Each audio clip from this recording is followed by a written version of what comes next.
Tonight's top stories. President Ferdinand R. Marcos Jr. called for a special session for Congress to tackle and resolve measures that are awaiting approval, especially those concerned with addressing the most recent challenges that the country is facing. President Ferdinand R. Marcos Jr. visits Glan, Sarangani to check on the situation there to further improve government's response and relief operations. The Land Transportation Office, or LTO, has prepared relief packs ready for delivery to quake-affected areas. The Bureau of Fisheries and Aquatic Resources, or BFAR, conducts a maritime domain awareness flight and confirms the presence still of a floating platform within the area of Bajo de Masinloc. All these and more on PTV News Tonight.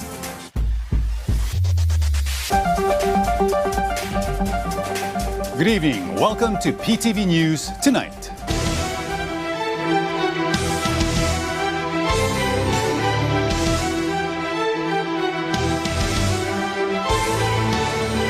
The sequence of intramurals and miniseries drama in that unfolded in the Senate has led to a serious dysfunction to discharge its legislative duties since Senate President Alan Peter Cayetano successfully took over its leadership over a month ago. Thus, it's high time for some presidential intervention by way of a special session to put in place the right leadership so the Senate can catch up on lost time and missed work, as our Clazel Pardilla reports. President Ferdinand R. Marcos Jr. has called for a special session of Congress to act on pending measures to protect Filipinos amid the impact of disasters and challenges in the energy sector. Under Proclamation Number 1318, the Chief Executive directed the House of Representatives and the Senate to convene a special session on Wednesday, June 17, 2026. Naglabas ng Proclamation Number 1318 ngayong June 15, 2026, kung saan nagpapatawag ang Pangulo ng isang special session sa Kongreso para mapabilis ang aksyon sa mga panukalang batas na magpapatibay sa social protection, magpapalawak ng access sa edukasyon at healthcare, at magpapatuloy ang suporta sa mga kababayan nating mas nangangailangan. Congress is currently on adjournment from June 6 until July 26, but the President stressed the needs of the people do not stop when Congress is not in session. President Ferdinand R. Marcos Jr. said the challenges faced by Filipinos require urgent action, such as providing immediate assistance to victims of the Mindanao earthquake, support for students, quality healthcare services for senior citizens, and proper nutrition for children. The special session is expected to tackle measures on the establishment of national facility dedicated to healthcare needs of senior citizens, amendments to the Assistance to Students and Teachers in Private Education Act to expand financial assistance to students and teachers in private schools, strengthening the Assistance to Individuals in Crisis Situations Act, a program that provides immediate aid to individuals and families in times of crisis. Amendments of the law that would improve the implementation of free tertiary education and other benefits for students. A proposal that would provide additional support and funding to schools in remote communities and conflict-affected areas. Strengthening the school-based feeding program and other measures to combat malnutrition. The Presidential Merit Scholarship Program and other measures that seek to strengthen social protection and improve the lives of Filipinos. Nais din ng Pangulo na mapabilis ang pagbalangkas ng anti-political dynasty law. The anti-political dynasty law seeks to impose limitations to prevent members of the same family from holding a political power simultaneously or successively. Through the special session, the Commission on Appointments will also have the opportunity to deliberate on pending appointments of cabinet officials, military officers, and members of the Foreign Service, which are considered essential to ensure continuous delivery of government services and to further strengthen state institutions. The promotion of several generals was earlier delayed due to the several-day absence of the Cayetano bloc. Nagsalita na po ang Pangulo. Get back to work. Ang sabi ng Pangulo, piliin ang ikabubuti ng bayan laban sa interes ng iilan. Malacanang earlier said the gridlock in the Senate needed to be resolved before a special session could be called. Under the 1987 Constitution, the chief executive is empowered to call a special session of Congress at any time to discuss priority legislations or issues that require immediate action. Kaleza Pardilia for the Nation. The Senate Majority Bloc has welcomed President Ferdinand R. Marcos Jr.'s call for a special session set for Wednesday, June 17.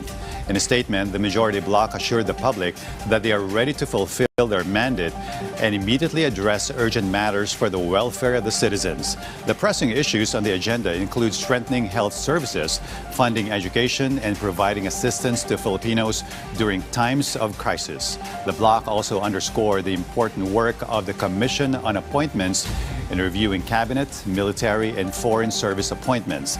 The majority stressed their commitment to work without drama or delay and to act on whatever is necessary for the public good.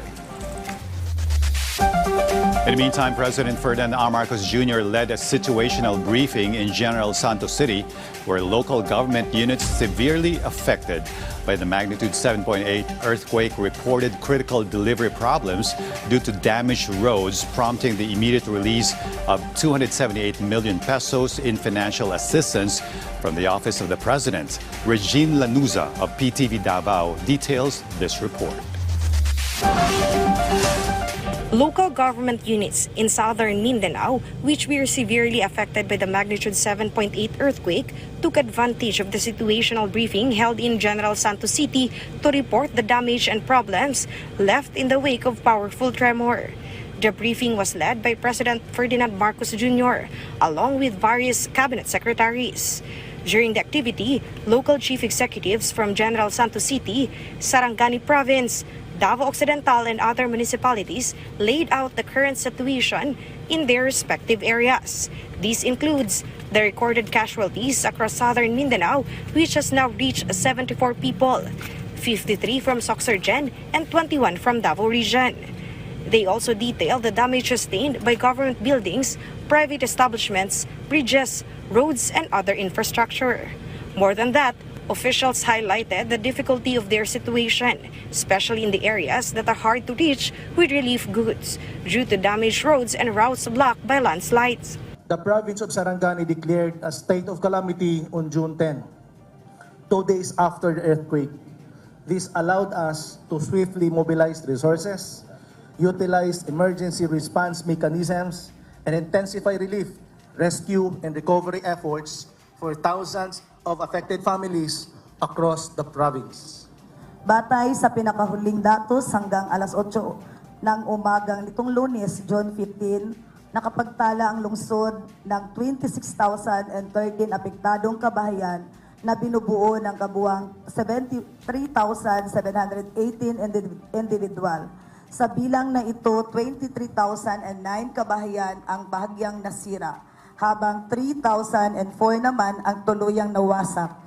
And based on initial assessments and reports, Mr. President, the municipalities of Batanzos and Sarangani were among the most affected areas due to the proximity to the epicenter. The municipalities of Malita, Santa Maria, and Dumarcillo likewise reported varying levels of damage and disruption. Nevertheless, the national government expressed its readiness to extend assistance. According to the President, the Office of the President will release 278 million pesos for the LGUs heavily affected by the earthquake. From that amount, Sarangani Province and General Santos City will receive 50 million pesos each. South Cotabato and Sultan Kudarat will receive 30 million pesos each.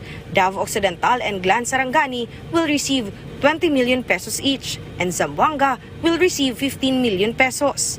Meanwhile, other LGUs that are also affected by the earthquake will receive between 3 to 10 million pesos. Additionally, the Local Government Support Fund will reportedly release 50 million pesos for the repair of damaged government buildings and hospitals in Alabel, Sarangani Province. For individuals whose houses were destroyed, they will receive 30,000 pesos from the SHUD. The DPWH is also prioritizing the repair of damaged bridges and pathways to restore smooth transportation. The DOH has already distributed hygiene kits, medicines, and other medical supplies. Clean drinking water is also among the President's top priorities, which is why water filtration units will be deployed to the areas. Tuloy lang ito, hindi kami aalis hanggat hindi na kami kailangan. Hanggat kailangan pa kami rito, we will stay here and we will continue to provide assistance to everyone. All right. The President assured everyone that if there are any further needs, the government stands ready to help. In fact, he personally advised local governments to simply send a message to him or to the cabinet secretaries so that immediate action can be taken. Regine Lanuza for The Nation. Help continues to pour to the people hit hard by the killer 7.8 magnitude quake that rocked and laid waste, especially in the provinces of the Soc-Sargen and Davao regions. Among the latest benefactors to the humanitarian cause, the Land Transportation Main Office, which has conjured up and created its own relief family survival packs to be dispatched to the hard-hit areas, as our JM Thompson reports. Relief packs are now ready at the Land Transportation Office or LTO Central Office in Quezon City, which are expected to be brought to those affected by earthquake in Mindanao.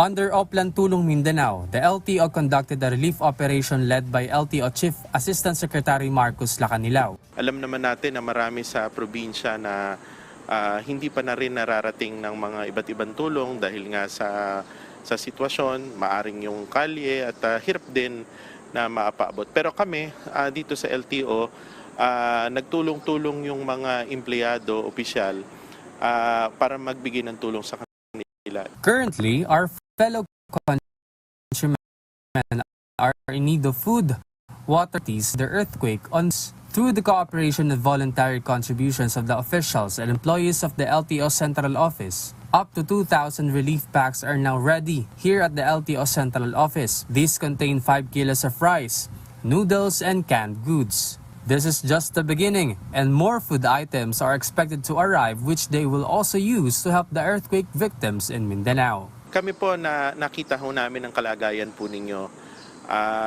Meron pong mga lugar, especially sa may Sarangani, sa may Davao region, na nakita na rin natin na talagang mga naperwisyo, kawawa yung mga kababayan natin. So kami po dito, tulong-tulong po kami, papaabot, sisiguraduhin po namin, kahit papano ay makatulong po, makapaabot po kami ng tulong sa inyo. Until now, several aftershocks are still being experienced in some parts of Mindanao. Because of this, many residents have temporarily stopped earning a living, especially those who are most affected by the earthquake.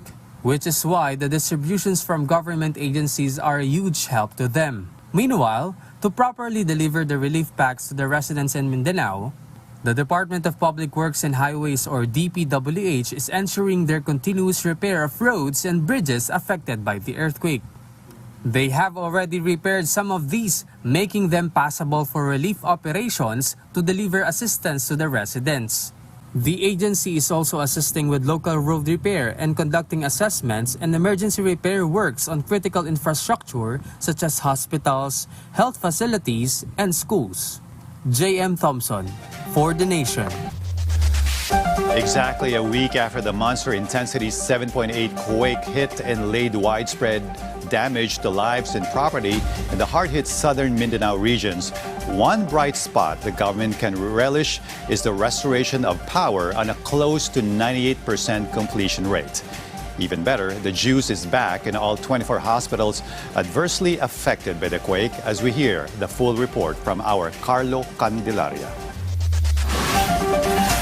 The Department of Energy or DOE assured that power will be safely and properly restored for areas in Mindanao affected by the strong earthquake last June 8. According to Energy Secretary Sharon Garin, power has been restored to over 1 million consumers, which equates to nearly 98% of all affected users in Mindanao within 1 week. They also fast-tracked the restoration of electricity, especially in critical infrastructures or places like hospitals, evacuation centers, and emergency services. She also stated that power has been restored to all 24 hospitals affected by the earthquake. In less than a week, it's about 98% restored.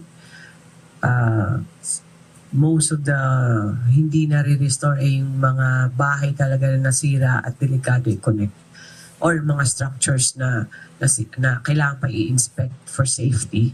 Garin added that the DOE is determined to bring back power to every home and community. This is a whole of government approach. All the good news that we will deliver to you this week.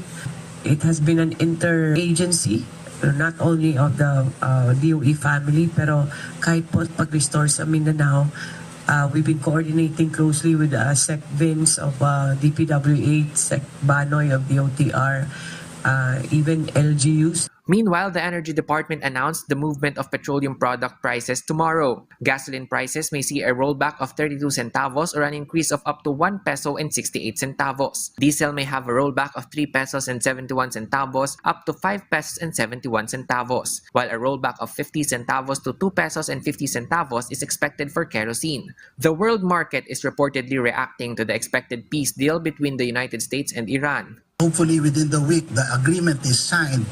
What happens to our pump prices? Siguro there's space for it to come down as well. But does it go down to the pre-war level? Not immediately, probably. Kailangan natin ng another 6 to 12 months. It's really just an issue of restarting the supply that was disrupted by the war. According to the DOE, they are already studying other measures to address the country's energy issues as well as long-term solutions to reduce the Philippines' dependence on imported oil. Carlo Luis Candelaria for The Nation. The General Santos International Airport has resumed commercial flight operations this morning, June 15th, following a temporary suspension caused by the recent strong earthquake that hit several parts of Mindanao. The resumption of all commercial flights comes after a week-long delay and the completion of immediate repairs on airport damages, which included ceiling damage and broken glass panels. The Civil Aviation Authority of the Philippines, or CAAP, and the Department of Transportation, or DOTR, conducted a comprehensive safety assessment to ensure the structural integrity of the facility. All of these following the directive of President Ferdinand R. Marcos Jr. to expedite the airport's restoration. Sa mga kababayan po nating naperwisyo dito sa nasabing lindol, although ito'y isang force majeure, but humingi kami ng pasensya dahil ginawa naman po namin yung aming mga gagawa para mapabilis ang pagbubukas at na hindi kayo maabala. No? Mag-check lang ho sa respective airlines kung ano yung mga flight schedules nyo para at least hindi na kayo maabala kung pumunta man kayo sa airport. With a heavy heart, Ateneo de Manila University President Father Robert Yap, SJ, came clean and owned complete responsibility for the tragic drowning deaths of their 2 young and promising basketball recruits in a training camp that went awry, admitting safety protocols were not strictly observed and complied with. His emotional statement earlier today before the press was prefaced by his announcement of the resignations of Coach Thomas Anthony Baldwin and team manager. And as our JM Thompson reports, the ADMU has extended financial assistance to the bereaved families. Tab Baldwin, the former head coach of the Ateneo de Manila University men's basketball team, and team manager Christopher Epoch Quimpo have resigned. But as we enter a period of deep institutional review, a change in leadership is necessary to ensure the full integrity of our sports programs and safety protocols governing them. In the announcement made by Father Bobby Yap, the president of Ateneo, he was unable to contain his emotions as he faced the media to clear the air regarding the tragedy that befell Ateneo Blue Eagles players Rene Baterbonia and Divine Adili. When a young man dies, we mourn both the loss of life and the shattering of dreams. We mourn the potential that won't come true, the empty chairs at family dinner tables, and the futures that were supposed to unfold on our playing courts and far beyond them. He said the university accepts the anger felt by the bereaved families. They see and hear the pain and grief caused by the tragedy. We are truly, deeply sorry. We apologize unreservedly to the families and to our entire community for the agonizing pain of this tragedy. Meanwhile, the university clarified the seemingly slow action of their institution regarding what happened. We believe and continue to believe that public relations or institutional noise should not intrude upon a family's grief. In relation to this, an independent fact-finding body will thoroughly investigate the incident. Meanwhile, the university immediately provided assistance to the families of Baterbonia and Adili. This is not a legal settlement. It is our moral obligation. According to Father Bobby, this kind of training is allegedly not new to Coach Tab's basketball team. Kay Coach Tab, alam ko na pang-limang bisita na to nila mismo sa lugar na yon sa Aurora. Pang-limang bisita na to nila. So, tradisyon to na hinto lang nung pandemic na yun. May isang linggo talaga na pumupunta sila doon at team building ang ginagawa at parang training and conditioning, etc. The university will release a statement regarding the details of the tragedy after their investigation.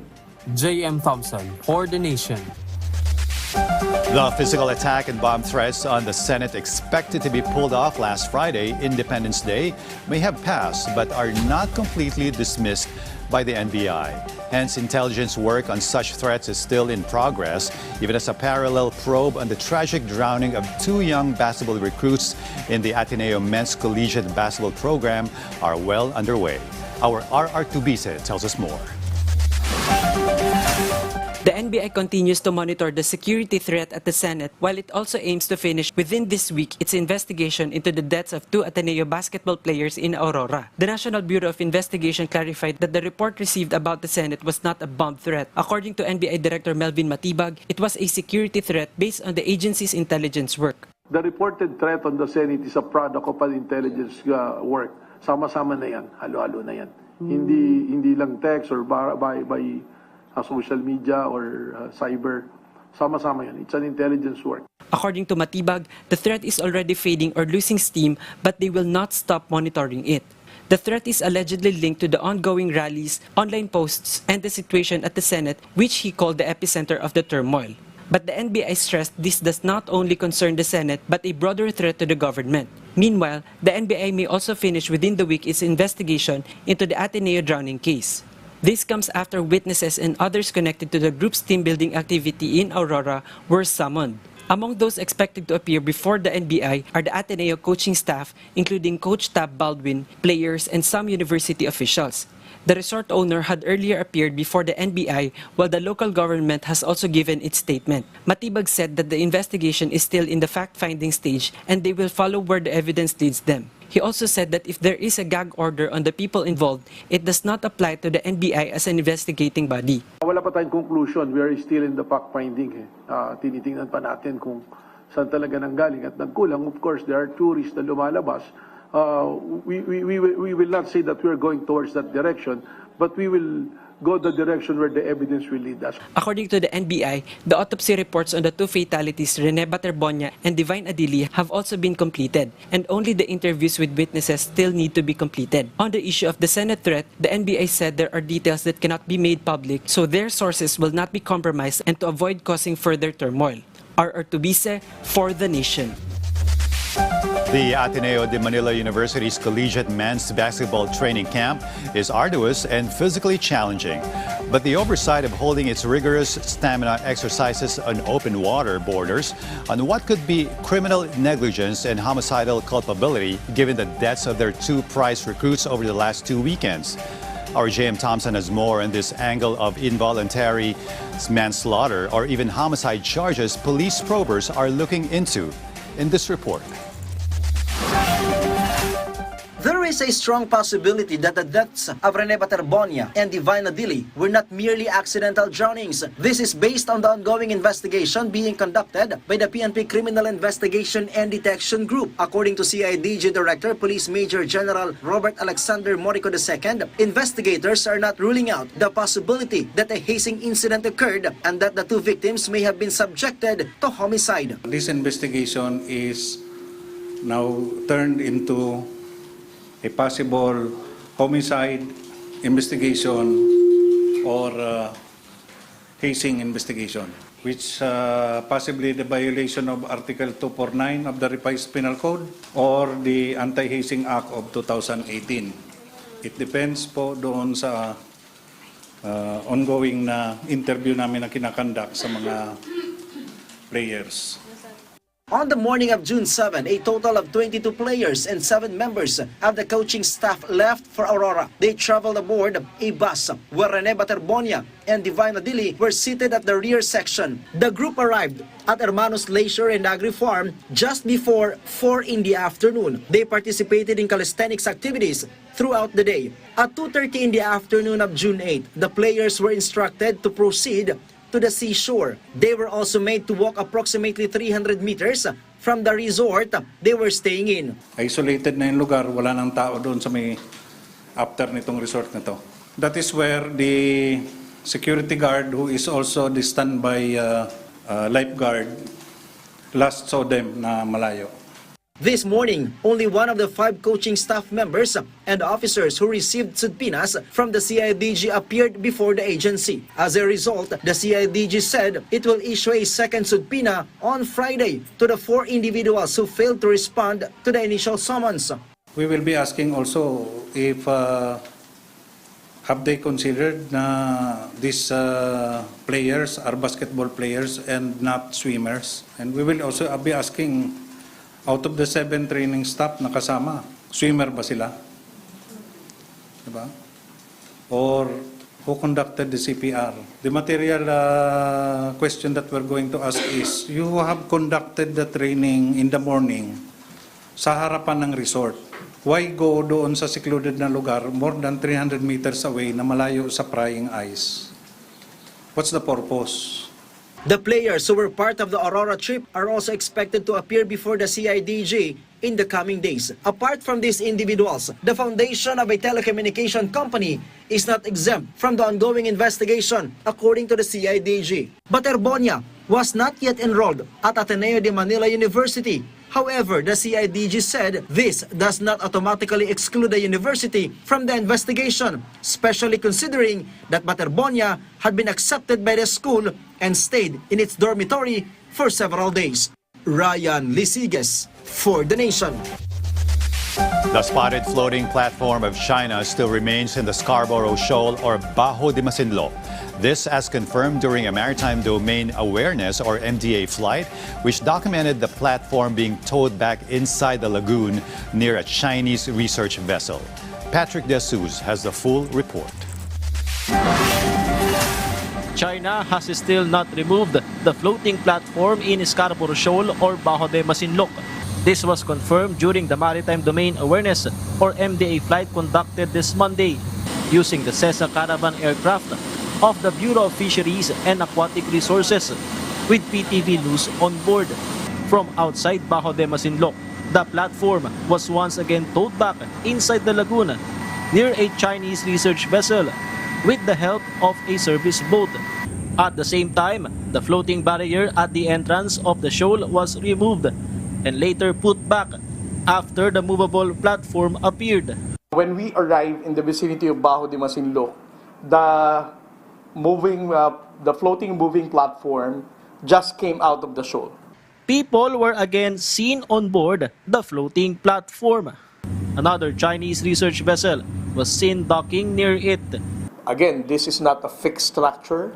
This is being towed by the Chinese research vessel depending on wherever the area that they're going to conduct the research.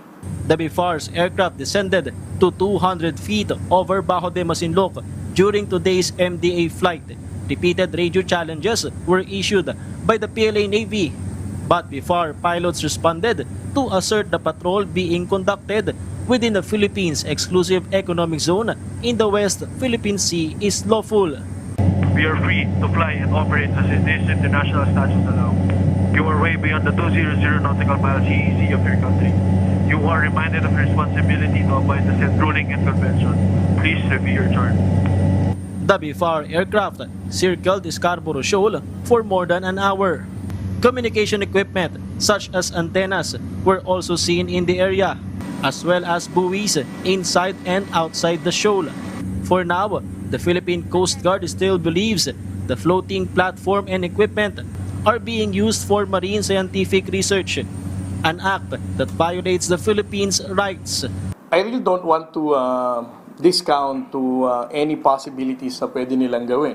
We have to go back in 1995. Ang sabi nila, when they took over Panganiban Reef, it's an ordinary fisherman shelter. And then right now, fast forward, it is now one of the biggest military base of the Chinese government in the entire South China Sea. According to the PCG, the Philippines will continue to pursue diplomacy on the issue of the floating platform alongside ongoing patrol operations. From the West Philippine Sea, Patrick De Jesus for The Nation.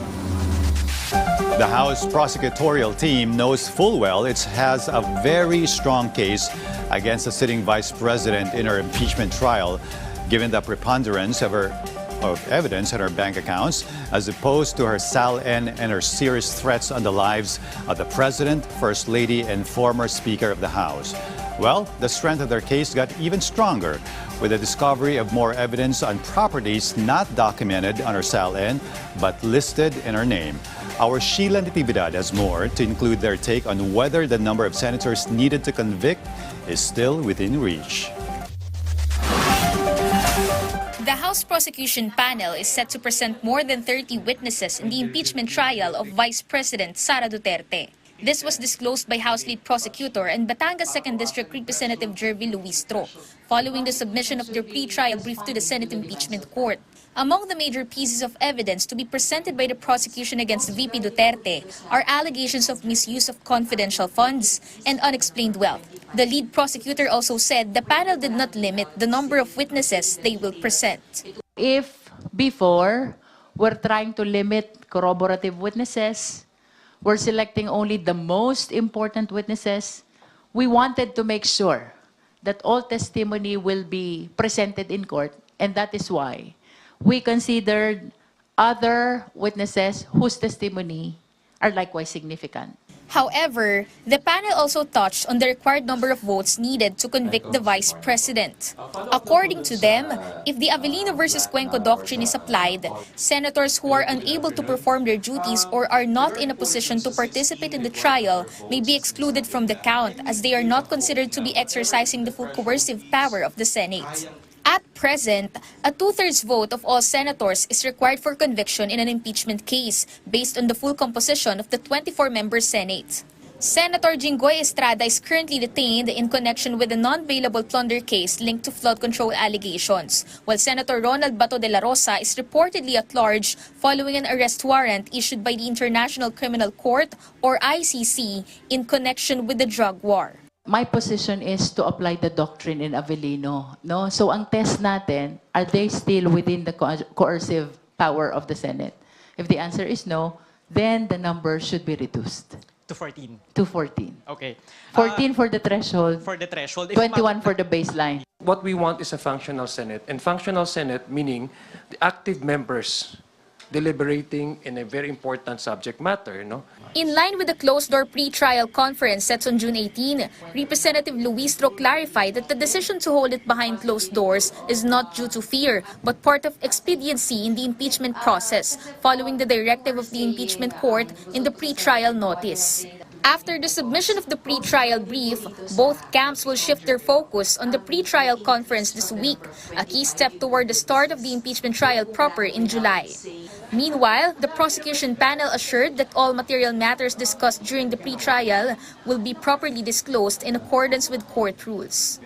Sheila Natividad for The Nation. In the meantime, 2 individuals lost their lives while 3 others were left injured in an ambush that occurred around 7 o'clock this morning in Barangay Salvacion, Albuera, Leyte. The full details in this Ryan Lisigas report.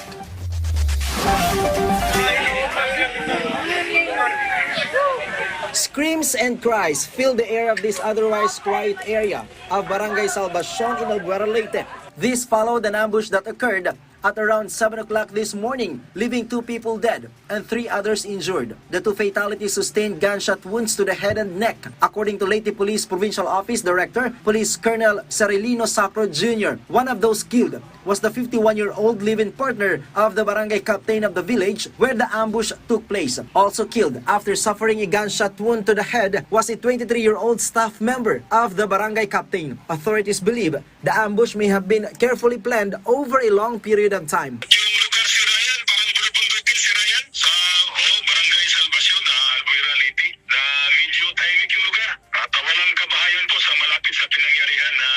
The victims were reportedly on their way to a neighboring barangay to open their business when they were ambushed along a steep portion of the road.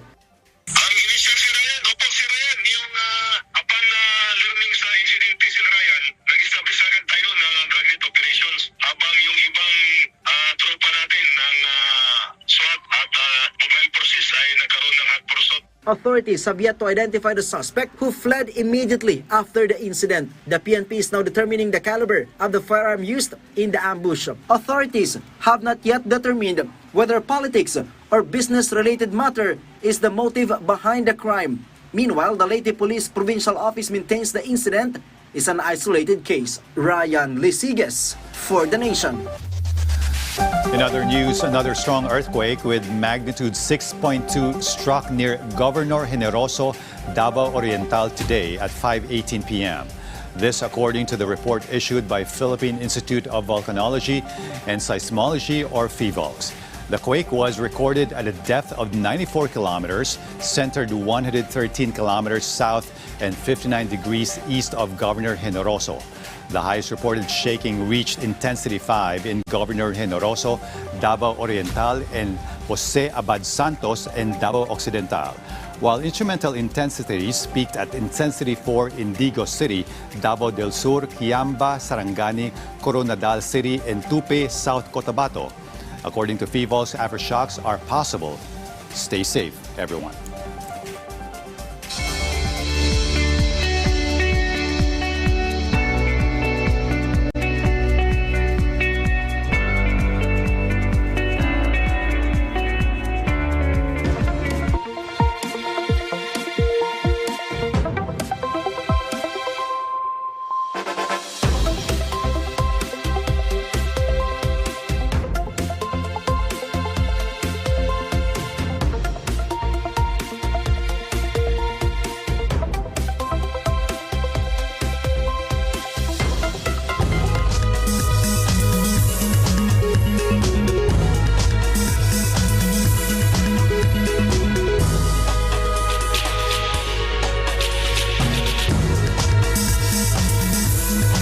The government's Kadiwa ng Pangulo and the Benteng Bigas Meron Na program continue to roll out in different parts of the country, successfully providing citizens with access to cheap agricultural products, including 20 pesos per kilo rice, while ensuring a guaranteed market for local farmers' harvests. As Carlo Luis Candelaria tells us more.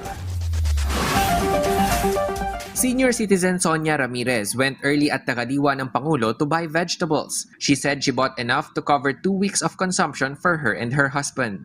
Mas malaking tulong po kasi ang araw lang ng asawa ko, 700 lang po. Yung kukunin yung pamasahe, yung baon, di magkano na lang po may uwi sa amin. Diba? Ang ko po sa kay Presidente, sana ipagpatuloy niya po ito kahit wala na siya. Pero kami hindi. Kumpara sa akin, siyang gusto ko. Meanwhile, 60-year-old Margie Macarilay also woke up early to prepare for her children before heading straight to Kadiwa to buy cheap rice. She said the affordable rice she buys here is a huge help for her family. Siyempre, mura ang bigas kaya pumili ako dahil marami akong anak. Kasi yung asawa ko hindi na siya nakapagtrabaho dahil may sakit siyang diabetes. Kaya ako nalang nagpipila. Apart from the 20 pesos per kilo rice, a variety of cheap fruits, vegetables, and agricultural products can be bought here. Meanwhile, the government's BBM or Benteng Bigas Meron Na program continues to roll out in various parts of the country. In Catanduanes, cheap rice was brought directly to the barangays so residents no longer need to travel far. While in Palawan, the BBM Rice Project LGU expansion rollout was formally launched. Through this government program, apart from bringing cheap rice to our countrymen, it also provides a guaranteed market for the harvest of our farmers. Carlo Luis Candelaria for The Nation. Lower transmission wheeling and ancillary services, or AS rates, resulted in a decrease in overall transmission charges for the June 2026 billing period. This according to the National Grid Corporation of the Philippines, or NGCP. NGCP Revenue Management Head Julius Ryan Datingaling said the total transmission rate for power consumers dropped by 9.33% to 1 peso and 40 centavos per kilowatt hour for the May 2026 billing period, which will be reflected in this month's electricity bills, down from 1 peso and 59 centavos per kilowatt hour in April. Datingaling added that the decline was mainly due to lower wheeling charges, the cost of delivering electricity through the grid. Money sent home by overseas Filipinos continued to increase in April this year, reaching $2.7 billion. This according to data from the Bangko Sentral ng Pilipinas, or BSP. Preliminary data showed that the amount is 2% higher than the $2.6 billion recorded in the same month last year. BSP said the growth in cash remittances reflects the continued stability and resilience of funds sent by overseas Filipino workers despite current global economic conditions. The Bureau of Internal Revenue, or BIR, surpassed its revenue collection target in May by 78.22 million pesos. The BIR reported that gross revenues reached 279.13 billion pesos for the month, marking a 14.15% increase compared to the same period last year and slightly above the target of 279.056 billion pesos. BIR Commissioner Charlito Mendoza said the strong collection performance was attributed to the extended income tax return filing deadline and the continued cooperation of taxpayers in fulfilling their tax obligations.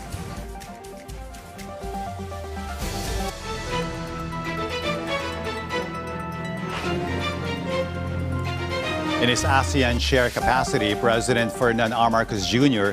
is set to fly to Russia to attend the ASEAN-Russia Commemorative Summit from June 17 to 18, which includes a bilateral meeting with Russian President Vladimir Putin. Gab Humilda Villegas has more in this report. President Ferdinand R. Marcos Jr., as the ASEAN chairperson, is set to leave going to Kazan, Russia to attend the ASEAN-Russia Commemorative Summit from June 17 to 18.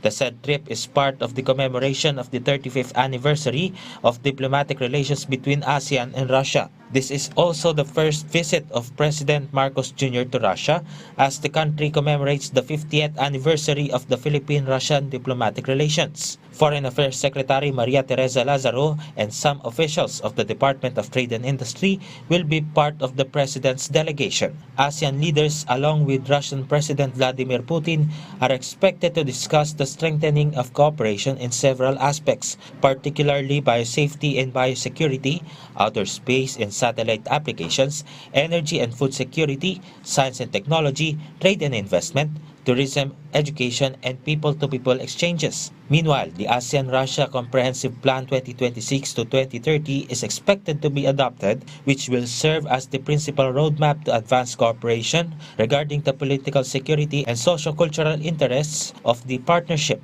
According to DFA spokesperson for ASEAN Affairs Deputy Assistant Secretary Dominic Xavier Imperial, the government wants to bring the interests of the Philippines and ASEAN to the said summit. We're looking at pursuing the interests across all the three pillars, so political security, economic, and social-cultural. So these are areas of cooperation where the Philippines actually benefits, as well as the region. So also taking into consideration that Russia has long been for years a dialogue partner of ASEAN. So with that role, the Philippines as chair, it is our role to be able to pursue these external relations with our dialogue partners. A bilateral meeting is scheduled to take place between President Marcos and the Russian president. The meeting between the two leaders will center on the anniversary of the establishment of diplomatic relations between the Philippines and Russia. It will also provide an opportunity to further strengthen cooperation between the two countries, especially concerning concerning energy and food security. Imperial explained that Russia is an important dialogue partner of ASEAN, and other countries also accept the Philippines' promotion of its new trade and investment ties with Russia, despite possible criticism from the European Union, the US, and Singapore.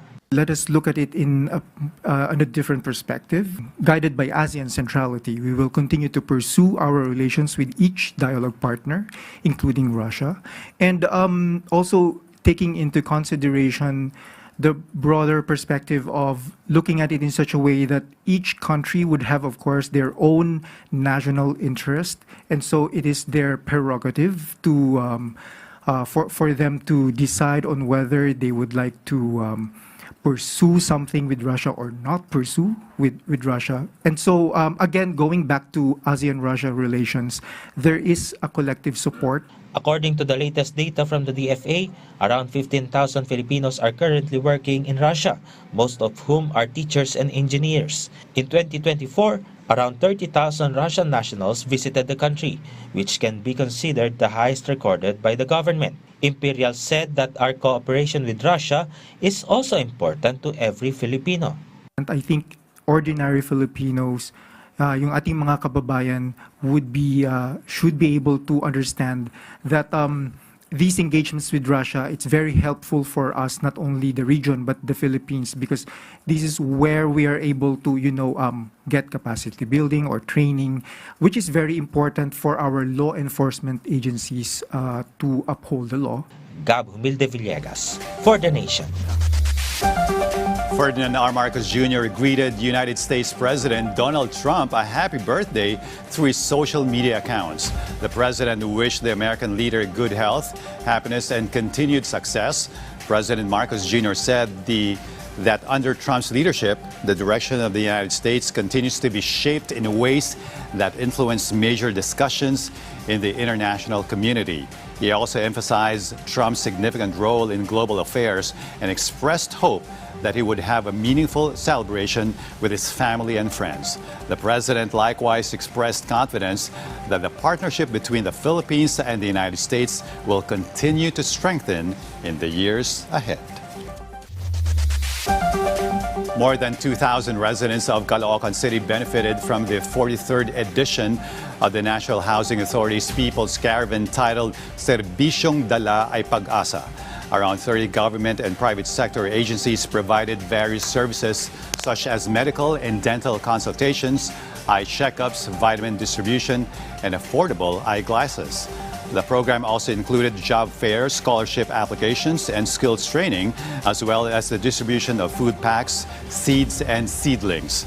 Free services were also offered by PSA, Pag-ibig, SSS, NBI, and LTO, with the NHA saying the initiative aims to bring essential government programs closer to housing beneficiaries and nearby communities, while the next caravan is scheduled on June 18 in Tondo, Manila. The National Bureau of Investigation, or NBI, challenged Senator Ronald Bato de la Rosa to surrender all of his registered firearms. This comes after the NBI confirmed that several firearms have on behalf of the senator. However, Matibag said it would be better if all firearms are turned over and if the senator himself would also submit to the proper authorities. The NBI continues its intelligence operations to locate De La Rosa, who is reportedly linked to an arrest warrant issued by the International Criminal Court. The 18 former bodyguards or bagmen of Zaldico are expected to continue their appearance at the office of the Ombudsman on Wednesday. This according to their legal counsel, attorney Levi Baligod. Baligod said the scheduled appearance will not push through on Monday and Tuesday this week. He noted that one of the witnesses already appeared last Friday during a fact-finding investigation conducted by the Ombudsman in connection with the alleged flood control project irregularities. Baligod reiterated that the submission of individual affidavits is a proper process before investigators. And we'll have more news coming your way right after these reminders. Stay with us.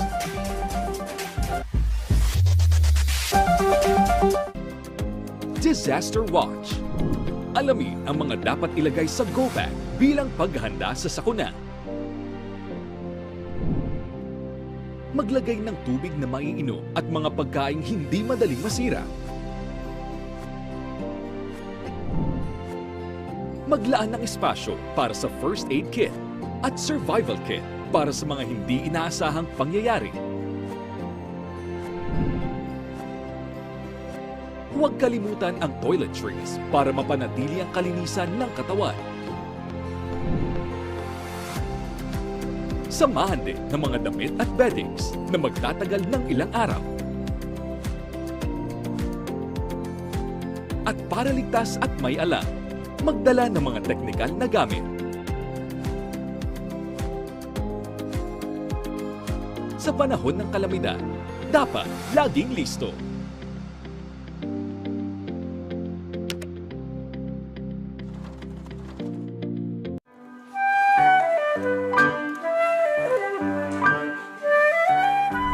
The Goldenberg, the concert series presents a chamber music trio featuring classical pieces, passionate tangos, heartfelt kundimans, and iconic pop ballads. With flutist Antonio R. Maige, cellist Renato B. Lucas, and pianist Ina Montes Claros. Celebrate the timeless magic of music. The Goldenberg Concert Series. Only here on PTV.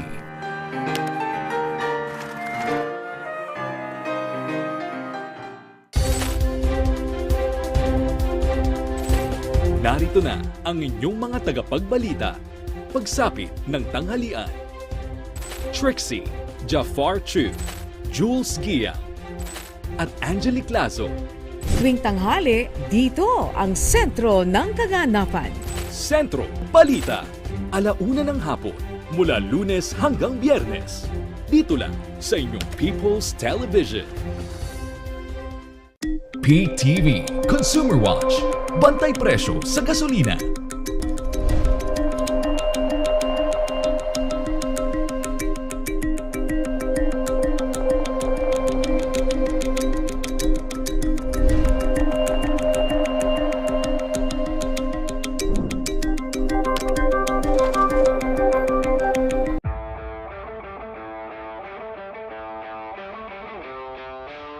Bringing you the latest, thrilling, and action-packed updates in the world of sports.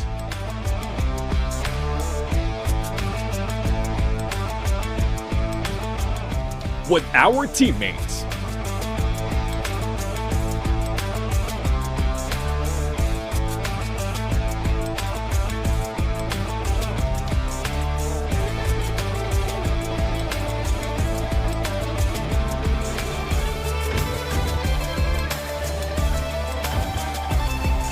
PTV Sports.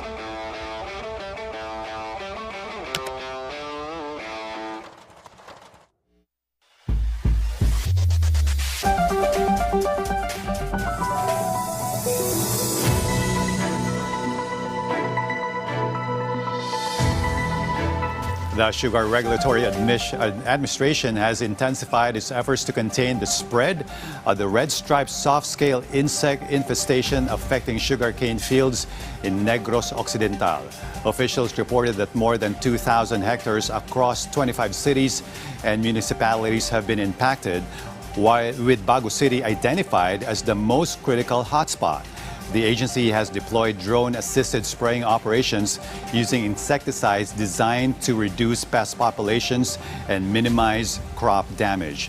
Authorities said the ongoing infestation threatens sugarcane productivity, with affected crops potentially losing up to 50% of their sugar content.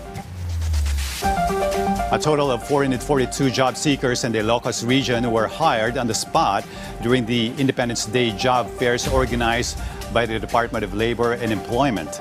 According to Dole Field Office 1, nearly 500 more applicants were also considered, nearly hired out of almost 2,700 registered job seekers. The job fairs offered over 30,000 vacancies from 137 employers, with top openings in production, customer service, and quality assurance roles. Selected applicants will also undergo assessment under the Department of Social Welfare and Development's Livelihood Program and may receive financial assistance for pre-employment requirements.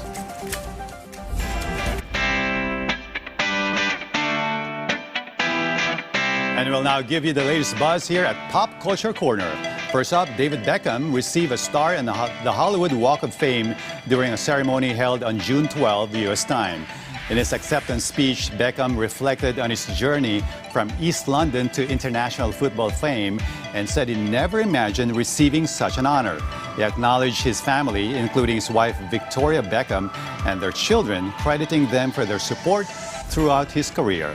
The ceremony was attended by guests including Tom Cruise, while organizers noted Beckham's influence on global football in the upcoming FIFA World Cup in the United States. South Korean actor Nam Joo-hyuk is set to return to television after nearly 3 years with the upcoming fantasy series The East Palace. The series will premiere on Netflix on July 17 and marks its first project since the 2023 drama Vigilante. The East Palace follows a man who can cross into the spirit realm and a court lady who can communicate with ghosts as they investigate supernatural mysteries inside the royal court. It stars alongside Ru Yoon-soo and Chu Seung-woo under the direction of Choi Jung-kyu and writers Kwon Soo-ra and So Jae-won.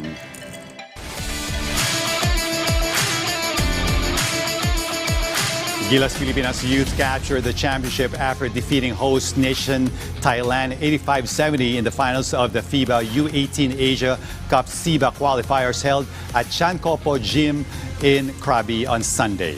It was far from an easy victory for the young Filipinos as Thailand put up a tough fight in front of its home crowd. The game remained close through the first 3 quarters, with both teams even tied at 55-all with just over 2 minutes left in the third period. After a tight contest throughout most of the game, Gilas pulled away in the final quarter to seal the win and secure the championship. Joaquin Tovera led the Philippines with 21 points and was also named the tournament's most valuable player. With the victory, Gilas Youth also booked its place in the next stage of the FIBA U18 Asia Cup after completing the tournament with an unbeaten record. Philippine junior triathletes continued to make their mark on the international stage with an impressive campaign, the 2026 Asia Triathlon Junior Cup in Kampar, Malaysia. Leading the Philippine junior team was Daryl Johnson Bada, who captured the silver medal after finishing second against some of Asia's top young triathletes. Fellow Filipino triathletes also delivered strong results, with Peter Sancho del Rosario placing 5th, David Mora finishing 8th, and Yuan Ramos coming in 11th. Meanwhile, the country's elite triathletes also turned in an impressive performances in the same competition. Ishan Kaluya recorded a solid 6th-place finish against some of the region's leading elite triathletes.